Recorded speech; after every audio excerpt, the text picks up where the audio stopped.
మీ పిల్లలు ఫారెన్లో చదవాలనేది మీ కల? మీ కలను నిజం చేసే ఏకైక సంస్థ విదేశ్ కన్సల్ట్స్.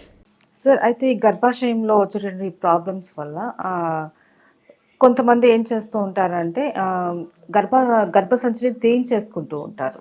ఎస్. రిపీటెడ్గా అవుతూ ఉంది, దానివల్ల దానికన్నా గర్భసంచి తీయించేసుకోవడం బెటర్ అనేసి తీయించుకుంటారు. అది ఎంతవరకు కరెక్ట్?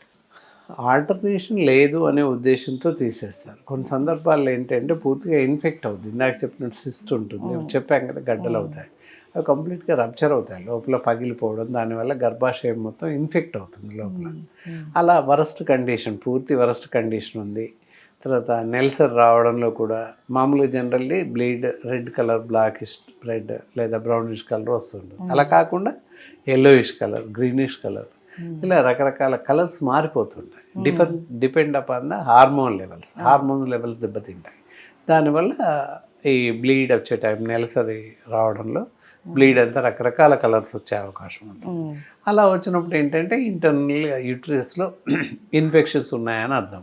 అలా ఇన్ఫెక్షన్స్ ఉన్నప్పుడు మనం నెగ్లిజెన్సీ చేస్తే చాలా ప్రమాదం, క్యాన్సర్గా మారే అవకాశం ఉంది, అలా ఇంకా వేరే రకాలుగా మారే అవకాశం ఉంది.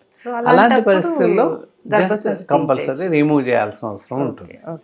కానీ ప్రతి చిన్నదానికి గర్భాశయం తీసేయాలని లేదు. సిస్ట్ ఉంది, వాటర్ సిస్ట్, ఇందాక చెప్పాను నీటి బుడగలు, అలా ఉన్నప్పుడు ఏమి అవ్వదు. మామూలు సిస్ట్లు కూడా ఒక్కోసారి అవుతాయి, అంత మాత్రం చేత వెంటనే రిమూవ్ చేయాల్సిన అవసరం లేదు. డాక్టర్స్ కూడా చెప్తారు చేయాల్సిన అవసరం లేదు, దెన్ వెయిట్, అప్పుడు చూద్దాంలే అని చెప్తారు. దానికి కానీ ఆ సిస్ట్లు కరిగిపోవడానికి మందులు ఉంటాయి. ఇందాక చెప్పినట్టు ఆ మందులు వరుస కాలక్రమేణా సక్రమంగా వైద్యుల సలహా మేరకు వాడుతూ ఉన్నట్లయితే ప్రాబ్లం రాకుండా ఉంటుంది. ఇక్కడ ప్రధాన కారణం ఏంటి అంటే నెలసరి వస్తున్నప్పుడు అలాగే వచ్చేలాగా చూడాలి 28 days. ఇప్పుడు ఏం చేస్తారు చాలామంది మహిళలు, రేపు పూజ ఉందని, ఎల్లుండి ఇంకేదో ఉందని చెప్పేసి పోస్ట్ పోన్ చేయడానికి మెడిసిన్ వాడతారు. అలాంటి మందులు ఏమాత్రం వాడకూడదు. దట్ ఈస్ ద ప్రకృతి సిద్ధంగా వస్తున్నటువంటి పద్ధతి. ఆ పద్ధతిని ఆపకూడదు ఎప్పుడు కూడా.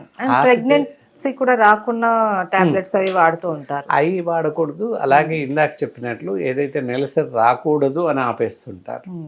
అలా ఆపేయడం వల్ల అంటే హార్మోన్స్ ఇంబ్యాలెన్స్ దెబ్బతింటుంది, హార్మోనల్ బ్యాలెన్స్ దెబ్బతింటుంది. దెబ్బతిని ఇతరత్ర శారీరక లక్షణాలు, ఇతరత్ర వ్యాధులు వచ్చే అవకాశం ఉంది. ప్రధాన కారణం అదే అసలు చెప్పాలంటే. అది ఇప్పుడున్న పరిస్థితుల్లో అయితే జంక్ ఫుడ్స్, రకరకాల ఫుడ్స్, షాంపూస్ ప్రధాన కారణం అనమాట. పూర్తి హార్మోన్స్ దెబ్బతింటాయి. ఎలా అంటే ఇంత పూర్వకాలంలో 15 years వస్తే కానీ అమ్మాయిలు, స్త్రీలకి ఋతుచక్రం మొదలయ్యేది కాదు. కానీ ఇప్పుడు 10 years, హార్డ్లీ 11 yearsకి ఋతుచక్రం మొదలవుతుంది. So what is the problem అని చూస్తే ఇప్పుడున్నటువంటి జీవన శైలి, పుట్టుకతోనే వాళ్ళకి రకరకాల ఆహారం ఇవ్వడం జరుగుతుంది, రకరకాల పొటెన్సీ పుట్టడంతోనే తలకి షాంపూ పెట్టడం, నూనె పెట్టకపోవడం, ఇవన్నీ అనమాట ప్రధాన లక్షణం. అక్కడి నుంచి బై బర్త్ నుంచే హార్మోన్స్ లోపం స్టార్ట్ అవుతుంది. సో సరే 11 years, 13 years, 12 yearsకి వచ్చినప్పటికీ దానికి ఏంటి అంటే అప్పటికి పూర్తి స్థాయిలో హార్మోన్స్ డెవలప్ అవ్వవు. కొన్ని అవుతాయి, దానివల్ల రజస్వల కనబడుతుంది నిలిసరి, అంతేకాని పూర్తి స్థాయిలో హార్మోన్స్ డెవలప్ అవ్వవు. వచ్చింది అని చెప్పేసి అనుకుంటా. అందుకే మొదటి 2-3 సంవత్సరాలు ఎవ్రీ మంత్ రాకుండా 6 నెలలు ఒకసారి, 1 year, ఇలా మెల్లమెల్లగా 3-4 monthsకి ఒకసారి అలా రావడానికి అవకాశాలు ఉంటాయి. ఎందుకంటే there is not having any full fledged hormones, అందువల్ల లేట్ అవుతుంటాయి. కాబట్టి మనం దాన్ని ఏం చేయలేం కనుక ఇప్పుడున్న పరిస్థితుల్లో కొత్త వాళ్ళైనా చాలా జాగ్రత్తగా ఈ సిస్టమ్స్ పాటించాలి. శిశువు జన్మించగానే తలకి నూనె పెట్టడం, రోజు ఒక 10 సార్లు నూనె పెట్టాలి తప్పనిసరిగా. అదేదో అని ఏదో ఫోబియా అని మానేయడం, లేదా పుట్టగానే షాంపూ పెట్టి స్నానం చేయించడం చేయకూడదు.